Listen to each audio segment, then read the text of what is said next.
Tá imrí chomhairleoirí Cathrach an Gaillimhe faoin méid domaiste agus Loitiméireachta tá déanta Pháirceanna Spraoi fud na Cathrach le tamil. Bégan rions Pháirceanna a fad go bhfar na míisce. Ach deir an chomhairle Cathrach go bhfuil obair riachtanach bon faoi láthair, féchan sin dochar a riniu leis.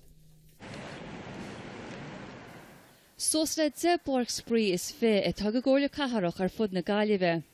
Chur lá díann an fuireann chothabhála na cóirle, seiceáil ghrian realamh chlabhraí agus mar sin de, lena chinntiú go churúid sábhailte agus a gaiid an chuí. Ach mar gheall Loitiméireacht rinneú go aontaras le tamil, beag an rions Pháirceanna Spraoi agus tá bhísc tarnaí nuas ag crunithe chomhairle Cathrach.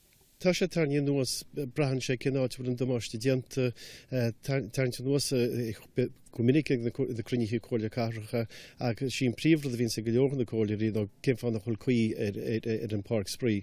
Ach tá níos múna ná chur chuíir caihamid breanú le bealaí chun stoppa chur leis an iompar frithóisialta seo atá forleathan sa gcathair agus Dardam héin is sí ófí níos bunagus spáir an scéal seo. A measc na Loitiméireachta a rinneú tuairiscríomh gur lasú tínta go aontaras, gur scuilú boltaí agus eile realamh agus gur fágu stealarí ósáite caite go fánach a gcuid go na Pháirceanna Spraoi.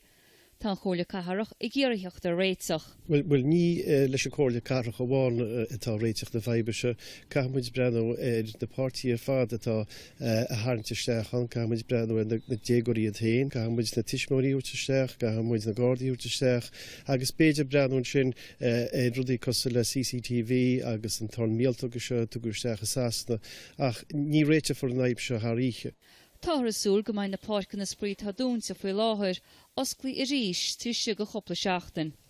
Deir chomhairle Cathrach na Gaillimhe inniuh gur chlár oibre cuimsithe idir lámha acu an aimsir seo agus obair achóirithe riachtanach a déanana Pháirceanna Spraoi fud na Cathrach. Tá buisiad go bhblionn seo amháin níos mó ná dúbla go hoscin €300,000 a deir a chomhairle gon obair a ligatá ar bon. Nuacht TG4 an Gaillimhe.